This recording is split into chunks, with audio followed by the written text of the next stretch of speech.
بسم اللہ الرحمن الرحیم۔ السلام علیکم ساتھیوں، آج کی کہانی کا عنوان ہے آقا اور غلام۔ عظیم مسلم سپہ سالار طارق بن زیاد موسیٰ بن نصیر کے غلام تھے۔ موسیٰ جوہر شناس تھے، ہیرے کو پہچان کر اٹھایا، جھاڑا، پونچھا، تراشا اور اسے طارق بن زیاد بنا دیا۔ فتوحات جاری تھیں، طارق دم بدم آگے بڑھتے جا رہے تھے۔ موسیٰ اپنے انتخاب پر نازاں تھے اور طارق کی ہر کامیابی کی خبر پا کر پھولے نہ سماتے تھے۔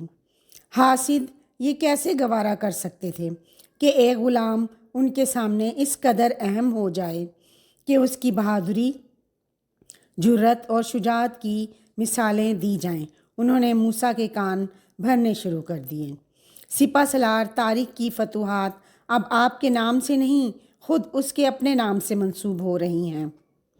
طارق بہت زیادہ طاقتور ہو رہا ہے، بغاوت بھی کر سکتا ہے۔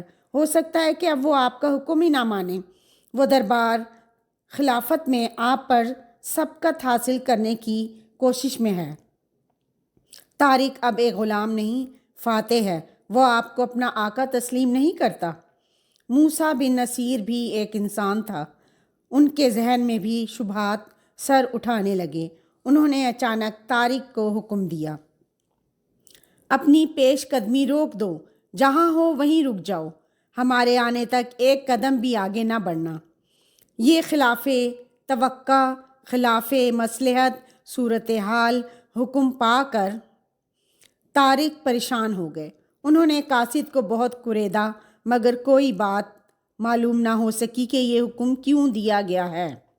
صورتحال یہ تھی کہ اگر وہ حکم کے مطابق اسی مقام پر رک جاتے تو دشمن کی فوجیں ان پر اپنا دباؤ بڑھا دیتیں، گھیر لیتیں، یا پھر اتنی دیر میں دور نکل جاتیں کہ دوبارہ ان کو شکست سے دوچار کرنے کا موقع شاید ہی آتا۔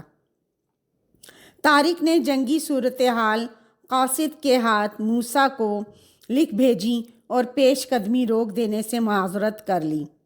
موسیٰ کو جب طارق کا جواب موصول ہوا تو ان کو یقین ہونے لگا کہ شاید عمرہ درست کہہ رہے ہیں۔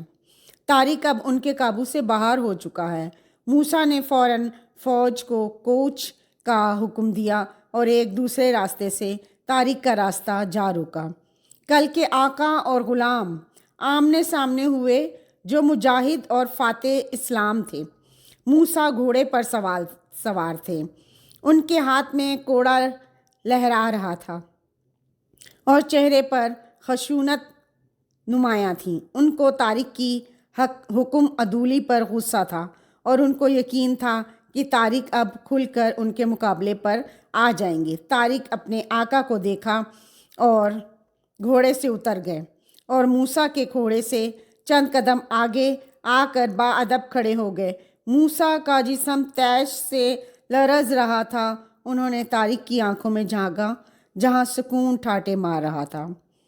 اس پرسکون حالت پر انہیں اور بھی غصہ آیا اور انہوں نے کوڑا لہرایا اور کوڑا طارق کے جسم پر مارا۔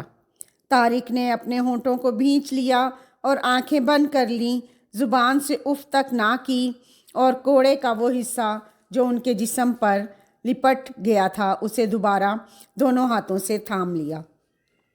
موسیٰ گھوڑے پر سنبھل کر بیٹھ گئے۔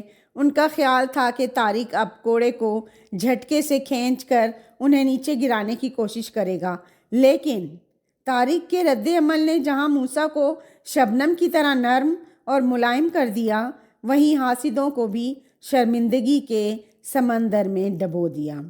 طارق نے کوڑے کو دونوں ہاتھوں سے تھاما، اسے دھیرے دھیرے ہونٹوں تک لائے، چوما اور چھوڑ دیا۔